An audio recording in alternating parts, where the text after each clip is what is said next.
et il me dit: «Écoute, tu y vas tout seul et tu vas t'imprégner du stade. Tu mets tes crampons pour voir déjà si tu glisses pas et tout et tu t'imprègnes». Je me souviens encore de l'image et donc je suis là, je regarde et le lendemain, match et ça se passe super bien. En plus, on gagne 2-0 contre Clermont et je fais un super match.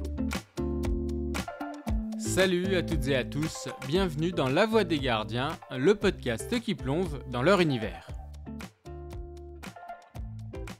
Pendant la saison 1, mes 10 premiers invités se sont livrés avec sincérité et bonne humeur sur leur carrière, avec des anecdotes, des confessions et même parfois des conseils. La saison 1 s'est concentrée sur le football, mais la famille des gardiens est bien plus vaste et réunit plusieurs sports. Nous le verrons dans cette nouvelle saison. Un poste à part, diront certains, pour les fous, diront d'autres, mais avant tout indispensable dans une équipe. Et c'est pour ça que j'ai voulu interroger les spécialistes du poste. Si vous découvrez cette série d'entretiens grâce à cet épisode, la saison 1 vous attend. Pour la réécouter, on se retrouve sur les plateformes d'écoute et sur les réseaux sociaux. Bonne écoute! Et pour ce nouvel épisode de La Voix des Gardiens, je reçois un invité qui a fait l'actualité ces dernières semaines après quelques mésaventures dans son club en Turquie. On y reviendra, mais aussi de son parcours en France, des équipes de France jeunes aux espoirs, après avoir débuté à Troyes en passant par Clermont, Nîmes et Angers, et surtout Bordeaux et Saint-Étienne. Vous l'avez sûrement reconnu. Bonjour Paul Bernardoni. Bonjour. Alors déjà, je voulais te remercier parce que tu étais un des premiers gardiens en activité à avoir suivi le podcast sur les réseaux sociaux. On en reparlera du coup de cette passion du poste, des Jeux Olympiques, de ta carrière. Avant ça, première question, comment ça va? Est-ce que tu revis un peu après cet épisode en Turquie? Bah, merci pour l'invitation déjà et honnêtement, ça va super bien, ça va super bien. Aujourd'hui, je suis en Suisse. Je suis à Yverdon Sport et honnêtement, je me régale, aussi bien sur le terrain, mais surtout en dehors.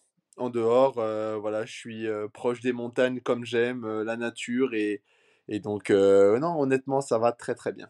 T'en as parlé dans un long entretien à l'équipe, on va pas revenir dessus, mais globalement, le plus difficile à gérer sur cette période-là, c'était le côté personnel ou aussi c'était de rester concentré aussi pour être bon sur le terrain? Parce que tu as quand même fait 17 matchs, tu avais une saison à gérer malgré tous les soucis autour. Le plus dur, ça a été la vie à côté. Moi qui suis vachement dans l'humain et dans l'affectif, je me suis même surpris à être très performant en Turquie alors que on va dire tous les à côté n'étaient pas là et je savais que si je restais, le sportif allait en pâtir. Donc ça, on va dire, c'est avec le temps, on commence à se connaître et puis même pour moi, c'était devenu impossible, de rester donc il a fallu, batailler mais bon, mais c'est bon, j'ai réussi donc ça, c'est cool. Comment tu as réussi à rester concentré sur le sportif, à faire un début de saison, quasiment complet, 17 matchs joués, alors qu'à côté c'était compliqué? On sait que pour le poste de gardien, en plus, l'aspect mental, il est important. Comment toi, tu arrivais à faire la part des choses? Bah, parce que c'était le seul vraiment point positif, de là-bas. C'était le seul truc pourquoi je me levais le matin où je me disais, «Bah, cool quoi, je fais quand même ma passion». C'était le moteur, on va dire. C'était mon seul moteur, c'était ça, c'était d'aller m'entraîner, d'aller parce que d'un autre côté, il y avait aussi ce truc où tu te dis, «J'arrive à performer ailleurs qu'en France», enfin, j'arrive à travailler, à progresser ailleurs, donc ça, c'était le point ça, c'était vraiment agréable, mais je savais que c'était sur un effet, ça pouvait pas durer, quoi. Quand 2-3 matins, je me suis levé en me disant: «J'ai pas envie», alors que ça ne m'arrive jamais, Ouais. mais quand je dis jamais, jamais, là, je me suis dit: «C'est terminé, quoi». Et donc là, la Suisse, ça s'est fait comment? C'était voulu de retrouver un cocon, dans un endroit où Ouais, tu pouvais apprécier? avec ce que j'ai vécu, avec ce qu'on a vécu avec ma compagne, en Turquie, voilà, avec la perte de notre chien, ça nous a moi, j'ai pas peur de le dire, je vais pas dire que ça m'a détruit, mais ça m'a fait très, très mal. Parce qu'il a été empoisonné, hein, pour ceux qui suivent pas, il a C'est été ça, empoisonné. c'est ça. Alors accidentellement, attention, hein, on n'est Ouais. pas là pour, loin de là, mais enfin voilà, nous c'est comme ça et avec tous les autres problèmes, voilà, de salaire impayé, tout ça. Donc du coup, en fait, je voulais retrouver une sorte de stabilité et de repère de vie. Surtout de repère de vie et nous, on est amoureux de la ville d'Annecy, on est très souvent, dans les parages. Donc quand j'ai contacté, mes agents en leur disant: «Il faut absolument trouver une solution», le hasard a fait que Yverdon Sport cherchait un gardien il faut être honnête, il fallait que je fasse des efforts aussi de mon côté, mais si tu veux, c'était pas du tout une question financière ou quoi, là, c'était une Ouais. question, il fallait reprendre du plaisir de vie et même footballistiquement parce qu'en fait, sur la fin, bah, tu en prends plus du plaisir parce que tu es en lutte constante parce que tu as qu'une envie, c'est de partir donc pour moi, à mes yeux, pour les 5 mois, c'était vraiment l'endroit parfait. Le championnat suisse, pour ceux qui le connaissent pas trop, c'est par rapport à la Ligue 1, par rapport à la Ligue 2, que tu as connue, ça se situe où globalement? C'est toujours difficile à situer, même en Turquie, on me demandait. C'est un championnat très intéressant dans le sens où ça repart de derrière, ça travaille bien, même je pense qu'on en reparlera, mais même au niveau des gardiens, ça travaille bien, il y a des choses différentes. C'est parce que la chance de ce pays, c'est que tu as un côté italien, tu as un côté français, tu as un côté allemand. Ouais. Donc en fait, il y a plusieurs styles d'équipes et je suis très, très étonné sur le plan tactique, et technique. Il y a vraiment de très bons joueurs. C'est en dessous de la Ligue 1, mais je pense que c'est au-dessus de la Ligue 2. Si je dois faire une sorte de jugement comme ça, mais non, c'est très intéressant. Et tu parlais par rapport aux gardiens, il y a 3 écoles de gardiens. Il y a l'école française, il y a l'école, allemande qui était, reconnue, l'école, italienne. La Suisse du coup, comment ça se retrouve? Est-ce que c'est par rapport à la zone de proximité, le nord de la Suisse plus proche de l'Allemagne? Ou, comment ça se passe au niveau des gardiens? Moi, mon coach, là, c'est un Portugais. Disons qu'en gros, bah, je pense que c'est plus une école portugaise, on va dire. Ce qui est assez intéressant, c'est vachement sur l'action du jeu. Donc en gros, on travaille beaucoup de positionnement. Par rapport à une gestion de centre, à une gestion de trajectoire, par Ouais. rapport, à, oui, à du positionnement, à de l'appui, à l'œil. On fait aussi beaucoup de lumière. Enfin, c'est des choses, qui sont assez corrélées dans le spécifique en lui-même. C'est aussi une nouvelle façon de travailler où on inclut un peu la tactique dans le spécifique, la tactique de l'équipe et donc c'est hyper intéressant parce que je trouve que ça met vachement de repères. Au quotidien, tu es quoi? Tu es intégré, beaucoup plus, dans le jeu Ouais. collectif, notamment sur les phases défensives et même offensives? Comment ça se passe? C'est exactement ça, c'est que il se peut que par moment, je sois mis dans les conservations aussi, pour faire un petit peu de jeu au pied, en plus. Chose que je trouve avec le temps, au début, j'étais pas fan de ça, mais je trouve qu'avec le temps, c'est la meilleure des choses, quand on est avec les joueurs, bah, parce qu'il faut voir plus vite, c'est le meilleur exercice et puis, vachement de vidéos. On fait beaucoup, beaucoup de vidéos, d'équipe. Je dis une bêtise, le mercredi, on va travailler nos ressorties de balles. Donc en fait, on va faire en vidéo, il va nous montrer en vidéo et puis on va le retranscrire sur le terrain. Du coup, nous, en spécifique, bah, en guise d'échauffement, on va quand même essayer de travailler deux trois situations un petit peu similaires, tout en ajoutant aussi des situations de gardien. Par exemple, on ça repart court et puis à un moment, le coach gardien, tape un ballon au sol, ça veut dire qu'il y a une perte de balle où on se Ouais. situe par rapport, à l'endroit où est le ballon, par rapport au but et ne pas être trop premier poteau. Enfin voilà, c'est des choses qui sont, en tout cas là, c'est sur ça qu'on travaille et moi je trouve que, bah, moi qui viens d'arriver, dès le premier match, j'ai tout de suite eu, mes repères, quoi. Alors d'habitude, ça peut arriver au bout de deux trois semaines, quoi, pour savoir un petit peu comment ça se passe et c'est vrai que ça m'a marqué parce qu'en fait, on a fait ça pendant une semaine et je pense qu'il a même un peu plus insisté que d'habitude et ça a Ouais. été, et je trouve que ça a été bénéfique. Sur le poste de gardien, dans sa globalité, c'est quoi un bon gardien pour toi en 2023? En 2024? Alors moi, je dis toujours la même chose, un bon gardien, c'est un gardien qui arrête des buts, qui fait tout pour que le ballon ne franchisse pas la ligne. Maintenant, on est dans une complexité du poste où il faut quand même un complément à ça, parce que tu as beau être bon sur ta ligne, mais aujourd'hui, tu en as des dizaines et des vingtaines des gardiens très bons sur leur ligne. Bah, un bon gardien, je vais dire, c'est un gardien qui est plutôt complet. C'est un gardien qui s'adapte à son équipe. Donc, si l'équipe, c'est très fort en transition, ça veut dire qu'il a la capacité de très vite relancer, de très vite voir Mmh. où et comment relancer. Si c'est, bah, par exemple, comme Guardiola, où il faut repartir de derrière, c'est un gardien qui sait s'adapter à toutes les situations. S'il a une défense qui est haute, bah, il faut qu'il joue haut. Si c'est plus bas, bah, il faut aussi qu'il accepte de subir et donc être fort sur ses jambes parce que c'est des choses.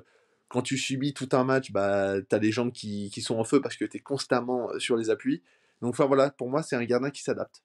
Toi, comment tu es devenu gardien? Il faut savoir, j'ai toujours fait gardien. J'ai jamais fait un autre poste.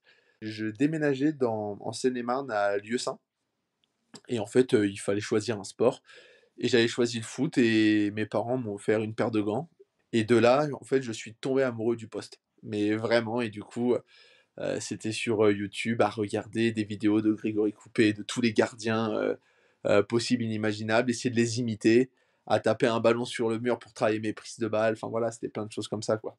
Et qu'est-ce qui t'a tout de suite plu dans le poste? Parce qu'on t'a offert une paire de gants, mais ça aurait pu ne pas te plaire. Qu'est-ce qui t'a très vite plu? Bah, déjà les gants, parce que je pense que c'est quelque chose que seuls les gardiens peuvent comprendre, mais les gants, enfin, je sais que pour moi, c'est important. C'est quelque chose que j'aime ça. J'aime, la qualité de la mousse, j'aime regarder la couture, j'aime regarder la finition. Enfin, c'est quelque chose qui me fascine, les gants. Ensuite, bah, la responsabilité du poste aussi, parce que on a cette chance de pouvoir faire gagner un match ou de pouvoir sauver un nul. Et malheureusement, il se peut aussi sur une erreur, on peut aussi faire perdre un match. Donc, il y a ce poste à responsabilité. Et puis oui, et puis c'est un poste différent.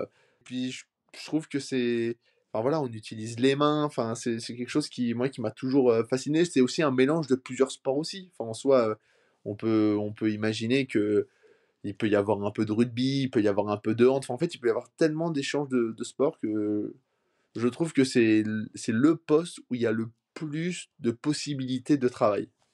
Et dans ces possibilités de travail, au tout début, sur les premiers entraînements, qu'est-ce qui était le plus important pour toi à maîtriser? Soit qu'on t'a dit de devoir maîtriser pour être un bon gardien, ou alors ce que toi tu ressentais en se disant: «Bah, voilà, déjà, faut que je sois fort là-dessus parce que tu sentais que c'était important»? Bah, déjà, on me disait: «Faut pas prendre de but». Bon, après, je connais pas un gardien qui prend pas de but, mais en gros, moi, ce qu'on m'expliquait, c'est que il faut que tes décisions soient claires. Donc c'est soit tu captes le ballon, ou soit si tu la dévies, il faut la dévier loin. En gros, c'était surtout ça. Je sais que jeune, les coachs des gardiens que j'avais, c'était il y a pas d'entre-deux. Et souvent, quand il y a un entre-deux, bah, tu te foires. Et ça, c'est valable même au haut niveau, hein. Des fois, si Ouais. tu sais pas si tu la gardes ou tu hop, souvent tu fais une couille. Donc, Et aujourd'hui, je sais que tu travailles sur de la vision périphérique. Comment ça t'est venu et qu'est-ce que ça t'apporte? alors comment ça m'est venu? Ça m'est venu en fait à Nîmes, je bossais avec un prépa physique à côté et en fait, il était vachement, c'est lui qui m'a fait connaître ça, les lights.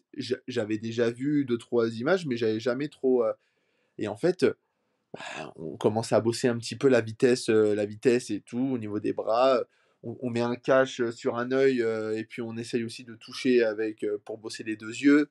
Je voyais une différence. J'avais l'impression qu'au moment où les actions s'approchaient, ma vision enfin, je sais pas comment l'expliquer et du coup, bah, on a bossé ça pendant, pendant toutes mes années à Nîmes et quand je suis arrivé sur, Angers, j'ai mis du temps à trouver, quelqu'un et la dernière saison sur Angers, j'ai vu l'orthoptiste qui est venu en gros faire une sorte d'une séance comme ça et j'ai accroché tout de suite et bon le club en gros, il y avait une sorte de complexité. Je pense qu'au début, ils prenaient pas et donc en fait, j'y suis allé je l'ai appelé, je lui ai dit: «Bah, Ouais. moi, je prends les Mmh. séances à ma charge» et au final, 2 fois par semaine, je suis parti comme ça et honnêtement, je me suis mais régalé parce que je suis tombé sur un passionné.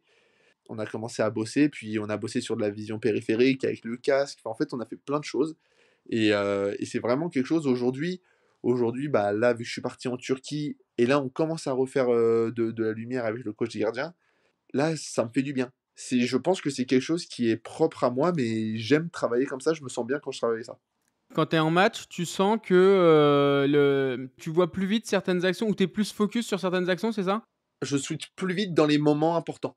Parce que sur 90 minutes, tu pas tout le temps, focus 90 minutes parce que tu peux pas et en soi, des fois la balle elle est tellement loin, mais tu vois? Donc tu regardes un petit peu tes placements et je trouve que dans les 20 derniers mètres, OK, je me focus sur moi quoi, sur, mon positionnement, sur comment le gars est placé et puis après, je me focus sur la balle quoi.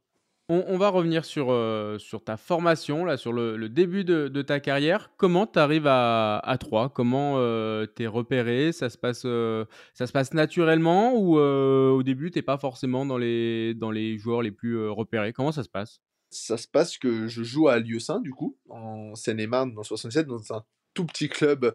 On était en district, enfin on était certainement dans les plus basses divisions, du football amateur et en fait je fais les tours de Clairefontaine comme tous les gamins de 11-12 ans pour rentrer. Donc en fait, je me suis retrouvé au dernier tour.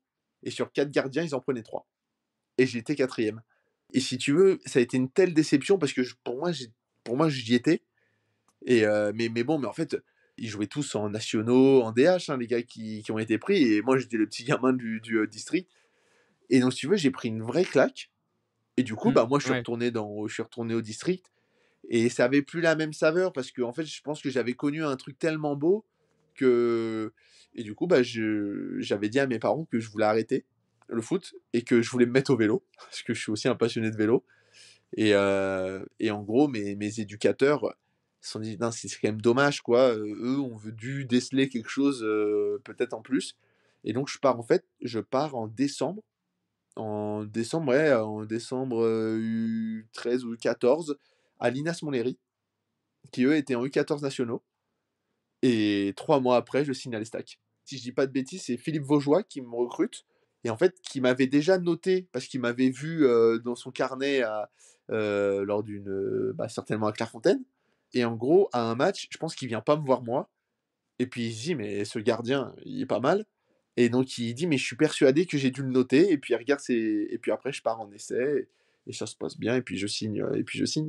À quel moment tu as commencé à comprendre que ça pouvait, devenir sérieux? Est-ce qu'il y a eu un déclic sur, je sais pas, une année, une intersaison, un match clé, Bah, en fait, moi, j'ai signé très jeune pro. Moi, je fais partie un peu des premières générations où on fait signer très jeune, et en fait, c'est je reviens d'un tour élite avec l'équipe de France U17 et en gros, mon téléphone sonne et on me dit, «Tu vas signer pro à l'Estac» et 10 minutes après, mes parents m'appellent parce que j'étais mineur et le club avait appelé mes parents et mes parents me disent, «On vient d'avoir le club, ils veulent te faire passer pro» et donc en gros, c'est là où je me suis dit: «Waouh, ça enfin, je suis en U17, enfin, ça va vite, quoi» et je m'étais jamais entraîné en pro et du coup, le week-end d'après, bah, quand même, ils ont voulu me voir jouer en CFA. Donc j'ai joué avec la CFA et puis après c'est parti, quoi. c'est Jean-Marc Fulan qui te lance en Ligue 2 d'abord pour C'est commencer. ça. Comment ça se passe quand il te l'annonce? Parce que voilà, tu le disais, tu as 17 ans, tu as même pas 18 ans. Comment ça se passe après la relation? Comment il te est-ce qu'il te prépare? Est-ce qu'il te dit des choses? Comment ça se passe? Alors ce qui se passe, en fait, c'est que je dois aller jouer en semaine en CFA parce qu'on avait un match en retard et Denis Petric est malade.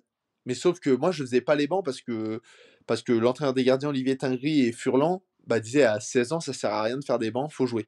Et en gros, et ben, je vois que Olivier Tinry me dit: «Bah, Polo, tu pars pas», je crois on jouait Metz en plus en CFA. «Tu pars pas à Metz parce que Denis est malade, on sait pas s'il sera opérationnel ou pas». Et là, moi, je le regarde, je lui dis: «Mais OK, mais ça veut dire quoi?» Il me dit: «Bah, ça veut peut-être si Denis est malade, c'est toi qui joues». Et veille de match, bah, j'apprends que je joue. Donc le coach est assis, je me souviens, il est assis sur un ballon, il m'appelle, il dit: «Écoute, tu fais comme tu fais à l'entraînement et comme tu fais, depuis le début et ça se passe très bien».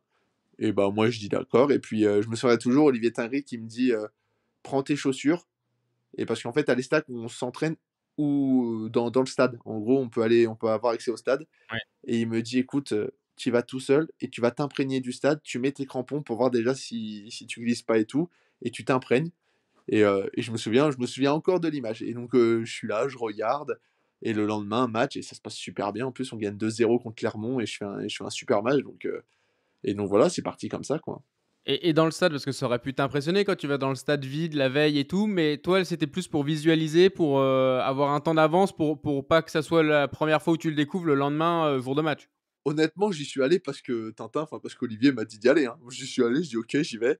C'était vraiment de l'insouciance complètement, quoi. C'était une espèce de joie où, bah, du coup, tu appelles tes parents, tu dis: «Bon, bah, je vais jouer donc faut venir». Donc ils font la route, enfin voilà, c'est plein de choses comme ça et bah, c'est un rêve et c'est ce que je dis à tous les jeunes gardiens qui font leur premier match. Je dis: «Quoi qu'il se passe, on s'en souvient toujours». Je dis: «C'est toujours quelque chose que tu te souviens, c'est ton premier match, tu t'en souviendras toujours». Qu'il soit bon, qu'il soit pas bon, en soi, c'est pas si grave, faut juste le vivre. Parce que, moi, je suis fier de ça, c'est que je l'ai vécu. C'est que je l'ai vécu et je l'ai savouré vraiment au maximum et c'est top. Et ça arrive au bon moment pour toi, ou tu sais que tu es jeune, tu te considères encore jeune? Comment tu le ou pour toi c'est naturellement? Ah bah, en fait, pour moi, c'est très sincèrement, c'est pas que c'est inespéré, mais pour moi, dans ma tête, j'étais quatrième gardien. Je jouais en CFA, enfin moi, on m'avait jamais dit que j'étais deuxième e bis, quoi. Et en plus, c'est l'année où on monte en Ligue 1, on est champion de Ligue 2, enfin, c'est une année magique. Et bah, en fait, bah, moi, ce qui se passe, c'est que le week-end d'après, bah, je retourne jouer en CFA. Et si je dis pas de bêtises, je crois que j'ai un passage de 2 3 matchs un peu compliqué, où je pense que même à l'entraînement et je me souviens, Tintin me chope et puis après, bah, je pense que tu sais, tu ratterris et puis c'est parti, quoi. Et la Ligue 1, 5 mois après, donc 3 Ouais, montent en Ligue 1. Tu joues, dès le mois d'août. c'est ça.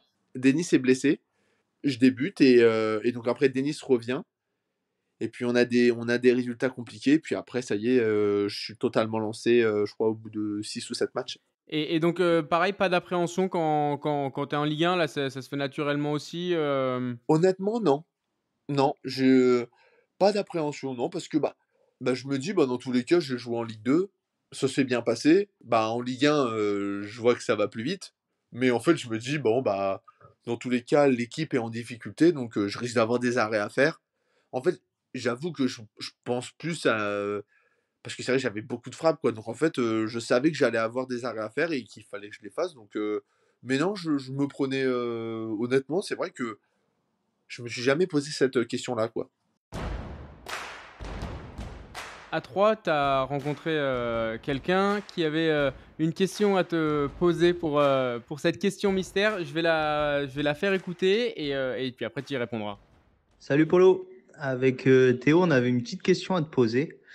On voulait savoir ce que tu avais découvert sur le palier de ton appartement pendant un week-end à Annecy quand tu étais encore joueur en Turquie, quand tu jouais encore en Turquie. Un petit indice, généralement c'est marrant. Ah la vache. Alors, c'est Aloïs qu'on fait.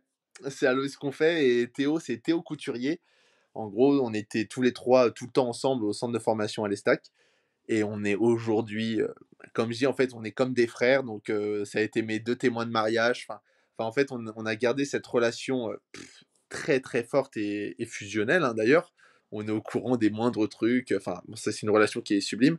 Alors, qu'est-ce que j'ai découvert? Alors, bon, bah, voilà, avec toutes les péripéties qui m'est arrivées en Turquie, à un moment, avec ma femme, on dit: «Bah, tu sais quoi? On avait 3 jours de repos. Il y a un jour de voyage, hein, donc en gros, tu restes un jour sur Annecy». On dit: «Allez, ça va nous faire du bien, on va souffler».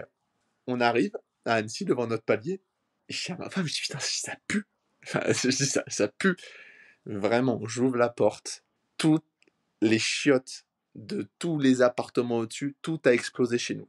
Mais quand je te dis tout, c'est que j'avais des excréments de tout l'immeuble. Là, j'ai dit: «C'est pas possible». J'ai dit: «Franchement, je sais pas ce que j'ai fait, mais j'ai dû faire quelque chose qui fait qu'il y a un souci». Alors là, autant te dire, ma femme, elle pleurait dans tous les sens. Enfin, elle me disait: «Mais c'est pas possible, quand est-ce que ça va s'arrêter tout ça?» Et bah, du coup, en fait, bah, tu passes ta journée, bah, on a appelé une société pour nettoyer, puis après il faut appeler les assurances et tout, parce que tu imagines bien, ça t'a défoncé ton parquet, ça t'a enfin, un enfer, un enfer. Donc Ouais. du coup, bah, moi j'appelle Théo et Aloïs. Bien sûr, eux, ils sont morts de rire. Je lui dis: «Ouais, mais ouais, non, ça malheureusement pour nous, ça a été, on là, honnêtement, à ce moment-là, tu m'aurais appelé, j'étais au fond du trou. C'est le cas de le dire, j'étais au fond du trou». Mais donc voilà, donc en fait, j'ai découvert que, bah, par chance, ça avait explosé 20 minutes avant, mais malheureusement, ça a explosé chez moi, quoi. Mais pour revenir à ça, tu parlais de Théo et Aloïs, vous êtes, vraiment très proches. On dit souvent qu'il y a pas de vrais Ah amis, ouais. de vraies amitiés dans le foot. Ah non, non, là, c'est on se voit, bah, avec le foot, avec tout ça, la distance, c'est compliqué, mais c'est minimum 2 entre 2 et 5 fois par an, c'est minimum et chaque vacances, on passe au moins 2 3 jours ensemble, on part faire un tour de vélo, que ça soit dans la montagne, autour d'un lac, enfin, on se cale toujours des moments pour nous, mais parce qu'on a grandi ensemble, en fait. On a grandi ensemble, on était au centre de formation ensemble, on a vécu nos galères ensemble, enfin voilà, ouais, c'est ce que je dis, c'est vraiment une relation qui est fusionnelle. Ils connaissent mes parents, je connais leurs parents. Bah, pour vous donner un exemple, le 28 décembre, on l'a fait chez les parents de Théo. Bon, bah, voilà, avec ses parents, en train de jouer à minuit à un jeu de société, avec un truc sur la tête, enfin, c'est des relations magnifiques et je sais que s'il y a des gens de l'Estac de notre époque qui vont écouter ça, d'eux-mêmes, ils vont dire: «Ah mais les 3 c'est sûr et certain qu'ils sont encore en contact». Je sais que des dirigeants, quand ils ont appris que je me suis marié, que c'était mes témoins de mariage, ils étaient très émus. C'est au-delà du foot, ouais, c'est comme mes frères, quoi. Parce que sur la période, centre de formation, tu dis que tu as commencé tôt, mais il y a dans un centre de formation, quand on est jeune, pour ceux qui connaissent pas, il y a toujours des galères parce que vous partez jeunes, vous êtes, parfois loin de la famille. Bon, toi, tu étais de région parisienne, mais Ouais, tu mais en étais quand soi, même pas à côté.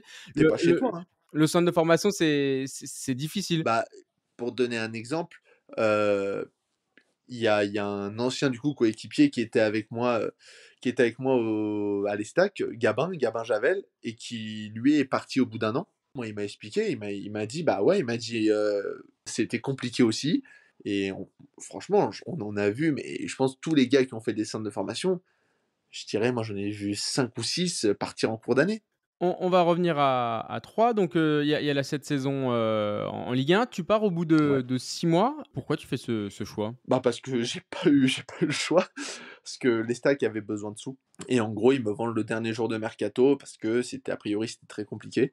Puis j'ai l'opportunité de partir à Bordeaux, et en fait, ça se fait, dans la nuit, et je me réveille au matin et le président avait déjà annoncé que je partais, mais j'étais pas spécialement au courant, quoi. Je me souviens, Aloïs, qui m'amenait au match, et on jouait Nantes, et il me dit: «Mais tu me l'as même pas dit». Moi, j'ai dit: «Mais je suis pas au courant, moi».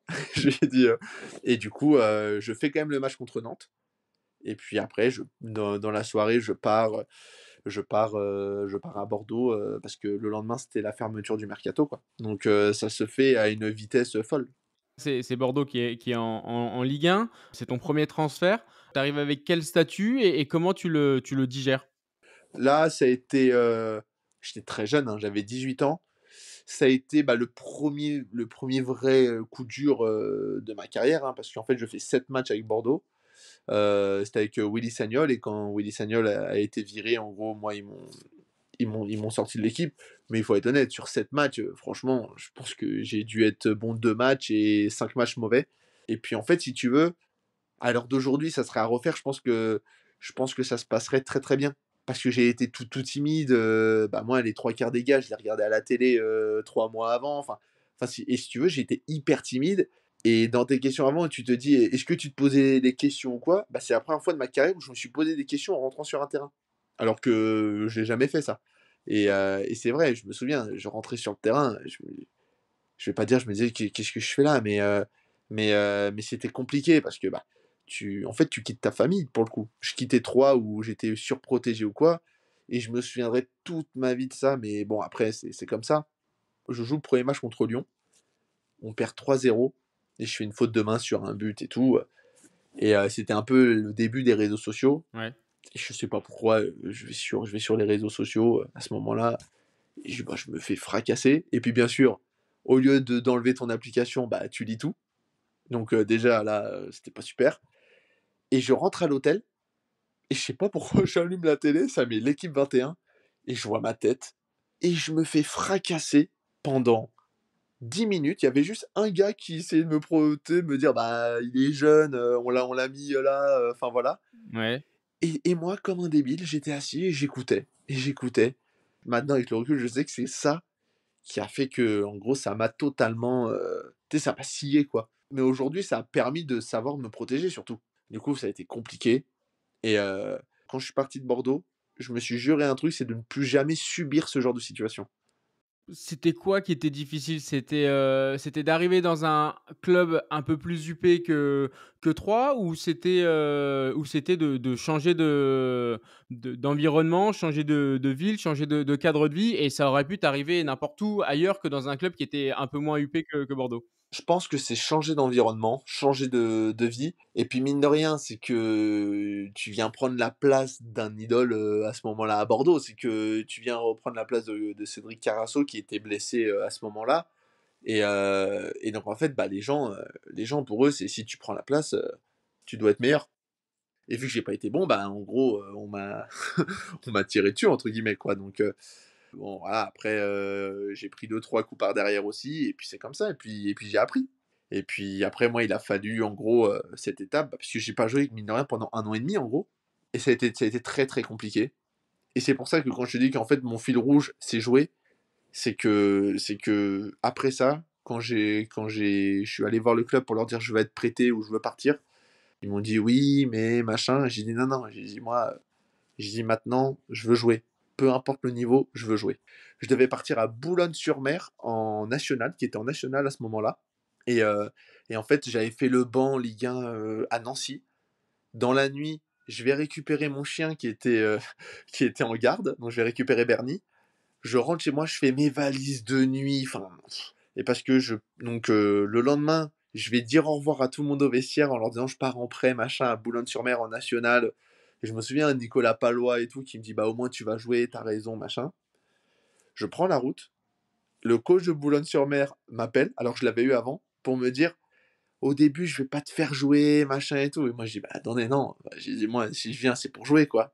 Et du coup je m'arrête à l'aire de Cognac, où je suis assis sur un banc. J'ai mon chien qui se balade. Ouais. Et je me dis, je viens de dire au revoir à Bordeaux, où dans tous les cas, je sais que je ne jouerai pas. Et d'un autre côté, je suis attendu à Boulogne-sur-Mer. Mais le coach m'a dit que, en fait, je suis pas sûr de jouer. J'ai dit, mais je fais quoi? Et du coup, j'ai décidé de faire demi-tour, quoi. Mais honnêtement, là, je te le raconte, voilà. Mais c'est pas évident, sur le coup, hein. Oui, oui. Bah, parce que ouais, tu te dis, faut trouver une porte de sortie parce que là, c'était, en janvier donc si, tu pas d'autres clubs, c'était, Bordeaux, tout en sachant qu'à Bordeaux, tu jouais pas parce qu'il y a en plus de ça, il y a Benoît Costil qui est Oui. arrivé au poste Et de puis, de numéro un Et donc puis même, en vrai, en gros, enfin, j'étais numéro 3 à Bordeaux. Parce que c'était Jérôme et Cédric, Jérôme Prieur et Cédric Carasso qui étaient les deux. Et puis c'est surtout, honnêtement, tu te dis, un an avant, t'as beaucoup de propositions, t'as beaucoup de clubs très huppés. Et un an après, bah, en vrai, même un club de national hésite à te prendre. Donc, bah, tu te dis, bah, en fait, ça m'a fait relativiser sur le foot. C'est que, bah, en fait, ta carrière, elle peut s'arrêter du jour au lendemain, quoi. tu avais plus ce statut d'espoir, c'est ça? Quand tu pars de Troyes, tu es un jeune gardien qui débute en Ligue 1, tu as encore ce statut d'espoir, alors qu'à Bordeaux, tu as quelques matchs en Ligue 1 et certains, comme tu le disais, qui sont Ouais, pas passés, très bien donc c'est pour ça l'image change tout de suite alors que le potentiel reste le même. bah, c'est ça. Et puis, en plus, l'été d'après, je fais champion d'Europe avec l'équipe de France U19, où là, j'ai des opportunités de partir en prêt, mais Bordeaux me bloque parce que je crois que Cédric Carasso se reblesse ou quoi. Donc en fait, ils me disent, bah, on est obligé d'avoir 3 gardiens, en gros, aptes. Et du coup, c'est pour ça que je joue pas pendant un an. Et quand tu joues pas, bah, on t'oublie, hein. Du coup, voilà. Et donc j'ai cette hésitation terrible. Et puis après, comme quoi, il y a toujours de l'espoir. J'ai Clermont, Philippe Vaugeois qui part à Clermont, en fait, qui m'avait recruté à Troyes et qui, avec Corinne Diacre, qui m'appelle et qui me disent on te veut en numéro 1 l'année prochaine chez nous, quoi. C'est ta meilleure saison, Clermont? Bah après, il y a eu Nîmes aussi, il y a eu Nîmes aussi, mais bah, c'est la saison où je finis meilleur gardien de Ligue 2, élu par mes pairs. Enfin, voilà, c'est surtout en fait ça qui est flatteur sur le plan individuel, mais ouais, ouais, c'est vraiment une belle saison. C'est une de mes plus belles, c'est clair. Et tu te remobilises vite quand tu arrives à Clermont, nouvel environnement, tu repars à zéro ou alors il y a un petit temps où tu dois, digérer? Ou alors le fait Ah d'arriver, ouais, j'arrive motivé. Et puis en fait, si tu veux, on m'avait dit voilà, niveau infrastructure, c'est tout petit. J'ai dit, je m'en fiche. J'ai dit, moi, je veux juste jouer. Il faut aussi dire la vérité. J'arrive sur des gars qui gagnent pas énormément. Donc en fait, si tu veux, s'il y a plein de gars qui, ça parle limite, tu fais quoi après l'après-carrière? Enfin, ouais, moi, faut que je bosse. En fait, c'est beaucoup plus terre à terre. Et puis, ça bosse bien, quoi. Ça bosse bien, on a une super équipe. Franchement, on a une équipe. On a Franck Honora, Ludovic Ajorc, Julien Laporte. Enfin, on avait Mathias Pereira Lage. Enfin, on avait une équipe de malades. Je suis coaché 2 mois par Corinne Diacre, qui après s'en va avec l'équipe de France féminine. Et puis, c'est Pascal Gatien qui reprend. Et en fait, et on a fait une saison, mais magnifique. Franchement, magnifique. Et du coup, bah, en fait, j'ai été dans ce vent de fraîcheur, quoi. Ça a été un vent de fraîcheur pour moi. et après tu joues à Saint-Étienne. Il y a ce barrage contre Auxerre après une remontada un peu au classement parce que quand tu arrives à Saint-Étienne, vous êtes Ouais. vraiment, mal classé et vous arrivez à accrocher ce barrage, un peu de manière Bah, c'est ça, en inespérée. fait, je pars à Angers. La première saison se passe vraiment bien. On finit 10e. Et puis la deuxième saison, c'est en fait, il y a un gros changement dans le club où Stéphane Moulin s'en va. C'est là où, en gros, tout part. Et puis il y a un nouveau coach. Et en fait, moi, je tombe malade. Je tombe au bout de 4 mois de saison. Je crois qu'on est 5e de Ligue 1. On fait un super début de saison. Et moi, je chope une pneumopathie. Bon, ça a été comme ça, mais le premier médicament n'a pas fait effet. Donc, je suis resté 2 mois alité, enfin très compliqué. Mhm. Et puis après, avec le coach Batik, on a une sorte de mésentente où on se comprend pas. Et donc, je décide de partir à Saint-Etienne. Le coach Duprat et Loïc Perrin entendent que moi, je veux partir. Et en fait, du coup, j'accepte ce challenge, quoi. Ce challenge où les 3 quarts des gens que je connais m'ont dit: mais qu'est-ce que tu vas faire là-bas? Ils sont condamnés. Et moi, j'y croyais. Et franchement, on est passé à rien quand on fait une remontada magnifique. Ouais. Mais ça reste, très sincèrement, aujourd'hui, le plus grand regret de ma carrière pour le moment.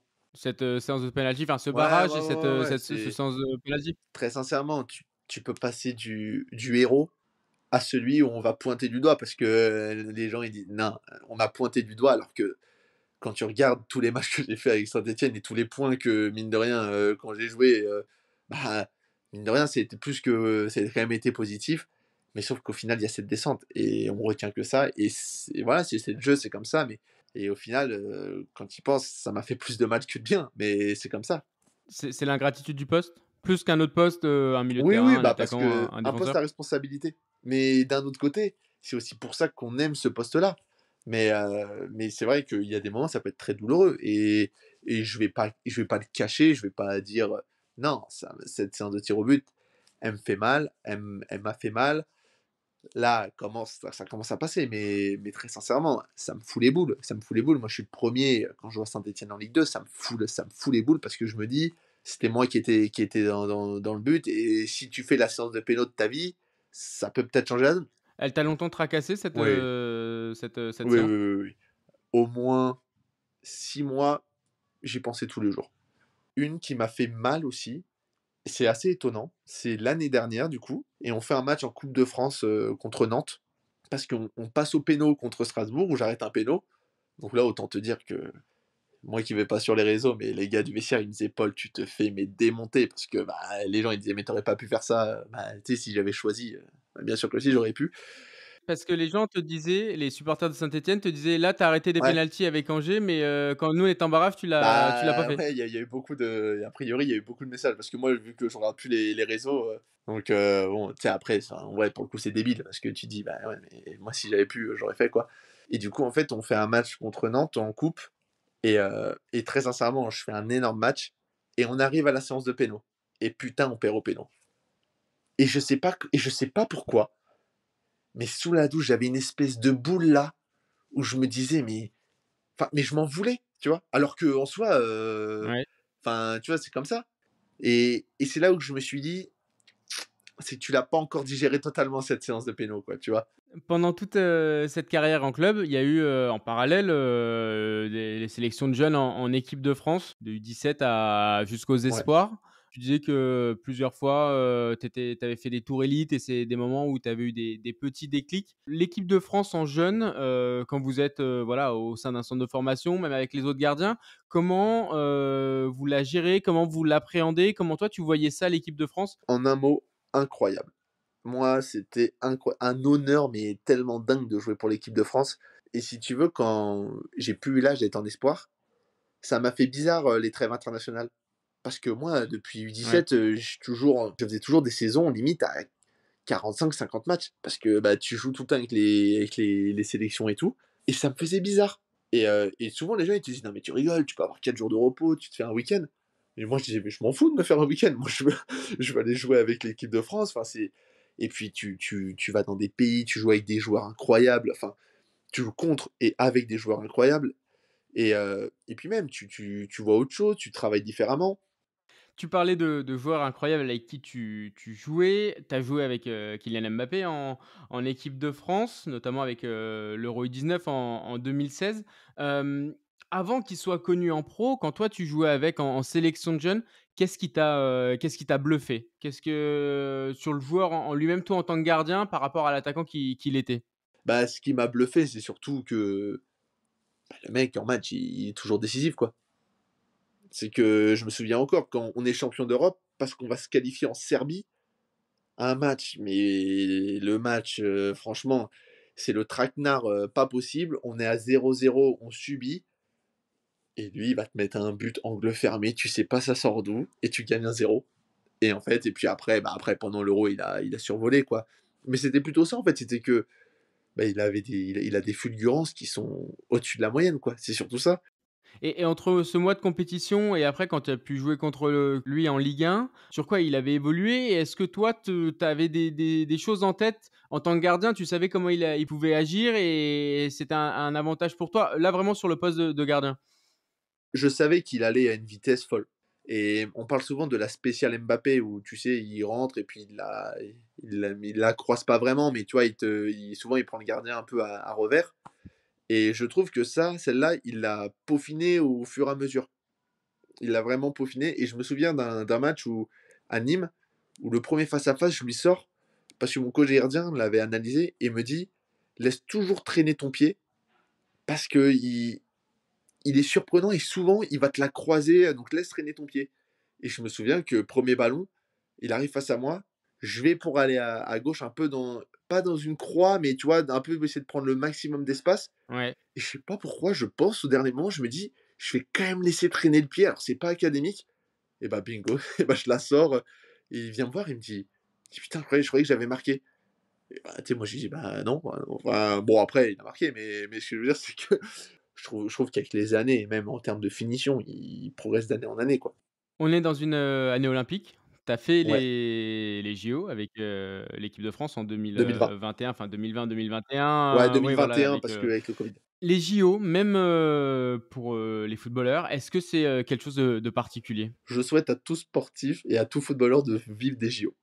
J'ai vécu un truc, mais que je revivrai jamais, c'est extraordinaire. Tu es dans le village olympique, si tu aimes le sport, tu vois plein d'athlètes. Tu vas dans l'énorme salle de muscu faire ta préactivation ou quoi, tu vois Djokovic, tu vois machin. Enfin, enfin, c'était génial. Honnêtement, c'était génial. Nous, ça a été compliqué, bah, parce que sur 50 joueurs présélectionnés, je crois on n'était que 3 ou 4 dans la liste finale parce que les clubs ont refusé. Mais bon, a priori, à Paris, ça va pas se passer comme ça et tant mieux pour la France. C'est une ambiance particulière, les Jeux Olympiques. Tu pars au match, parce que tout le monde est habillé, tous les Français, on est habillés pareil, les Anglais pareil. Enfin, les Français, tu sais pas, ils font quel sport, mais ils te disent: «Allez, un bon match, hein, bon match et tout, on est avec vous, on vous regarde, on est à fond.» Dès qu'il y a un Français qui a une médaille, on est comme des dingues. Enfin, en fait, tu es pris dans ce truc. Ça lie les gens, quand tu as fait des Jeux Olympiques ensemble, ça les lie à jamais. Et la liste, tout ce qui avait pu se passer autour de la liste, les joueurs qui étaient pas libérés, vous, ça vous avait, impacté une fois que vous étiez là-haut Ah bah oui, parce que ou pas parce du tout? que nous, par exemple, tu joues le Mexique, l'Afrique du Sud et le Japon. Et Dédé Gignac qui me dit: «Mais le Mexique, ça fait 1 an et demi qu'ils travaillent avec la même sélection. Et toi, ta Mmh. sélection, elle date de 1 semaine parce qu'il y avait pas de joueurs.» Moi, je me souviens, aux JO, devant moi, en défense, j'avais 4 latéraux. J'avais même pas 2 centraux, j'avais 4 latéraux. C'est compliqué, c'est pas évident. Et puis tu te connais pas et puis tu joues face à des équipes qui ont bossé, quoi. Donc c'était très, très compliqué. Mais bon, mais c'est comme ça et je vais pas te mentir, moi j'avais les boules. J'avais les boules parce qu'on avait une équipe de malades. On fait demi-finale, de l'Euro espoir, on se qualifie pour les JO, ça faisait je ne sais combien d'années qu'on n'était pas qualifiés et au final, on nous enlève tout le monde. Tu un peu les boules. Tu reconnais, Kevin Durant aujourd'hui ou pas? On va dire, je le reconnaîtrais, hein, mais puis en plus, moi, je l'ai dit comme un débile. J'aurais dû me taire. Je suis passé pour. Mais, mais c'est vrai que je suis pas du tout ce sport. Et du coup, bah ouais, en plus, moi, je lui ai parlé. Enfin, quand il pense, c'est quand même dingue. Bah, c'est qu'en fait, en gros, on terminait l'entrée, tu sais, où on rentre par pays. Et puis en fait, il y avait le show Mmh. final. Et moi, avec Touzard, Michelin et Anthony Cassis, on avait laissé partir la délégation française pour regarder un peu le show final. Et a priori, il y avait plusieurs, bah, dont Kevin Durant avait dû faire la même chose. Et en fait, on était dans les couloirs du stade, on rentrait. Et, et moi, je lui dis: «Tain, c'est vraiment super, hein.» Et il me dit: «Ouais, ouais.» Et puis moi, quand je lui demande, «J'ai fait quel sport?» Il me dit: «Ah, je fais du basket et tout.» Et puis voilà, et puis les mecs, ils me regardaient, ils me disaient: «Mais Mais Paul, tu jouais avec le meilleur, tu parlais avec certainement le meilleur basketteur du monde. C'est la beauté des jeux. Tout à l'heure, tu parlais des jeux dans la salle de musculation Ouais. avec les autres sportifs. Là, c'est ça, c'est de pouvoir côtoyer des personnes qu'on s'attend pas à Ah côtoyer non, bah c'est clair. sur le moment. Si tu veux, quand t'attends pour manger des brocolis et que t'as Djokovic qui est devant toi, c'est fabuleux, quoi. Ça rend les brocolis meilleurs. Ah bah oui, ils ont meilleur goût, quoi. Tu parlais de sport, tu es un passionné de vélo. Le foot et le vélo, c'est 2 sports totalement différents. Il y a peu d'inspiration, mais est-ce qu'il y a des choses qui t'inspirent d'un sport et dans l'autre ou que tu retrouves dans un sport et l'autre? Bah, honnêtement, c'est sur le courage. Le vélo, c'est un sport de perdant. Ça, il y en a qu'un qui gagne sur 180 au départ. Donc, c'est sûr que c'est un sport de perdant. Mais c'est le plus gros sport d'équipe. Si t'as pas une équipe au vélo, le mec, il gagne jamais, hein. Et en fait, moi, je suis fan des équipiers, de ceux qu'on appelle équipiers. C'est les mecs qui gagnent jamais. C'est le gars qui va aller chercher les bidons. C'est le gars qui va prendre le vent pour son leader. Et si tu veux, je m'identifie à ça parce que je trouve que nous, les gardiens, bah, c'est un peu ça aussi. C'est que, entre guillemets, on encaisse un peu les coups. On tient la baraque, on essaye de faire les interventions, on replace un peu tout le monde, on essaye d'haranguer tout le monde, mais au final, on marquera jamais un but, hein. C'est pas nous qui allons faire que on va gagner. Et donc, du coup, je m'identifie un peu à ça, plus par rapport à ça au niveau de la mentalité et du mental. Dernière question, tu as longtemps parlé de Bernie au début de l'interview, mais comment va Sushi? Eh ben écoute, Sushi, il va très très bien. On l'a récupéré hier soir. Donc ça, c'est fabuleux, honnêtement, c'est fabuleux. C'est le début d'un nouveau chapitre. Pour l'anecdote, le premier truc que j'ai fait dans l'avion à Konya, c'est de contacter des éleveurs et des éleveuses. Et puis arrivé en Suisse, on a pu aller visiter un élevage. Et puis on a fait notre choix sur Sushi, du coup. Et puis du coup, bah là, oh bah là, il s'y fait bien, hein. C'est déjà le patron à la maison, donc j'ai pas de doute sur ça. Merci d'être revenu sur ta carrière. On va passer au face-à-face. Allez, c'est bon.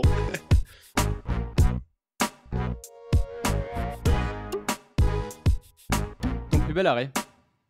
Il y en a 2 qui sont assez similaires.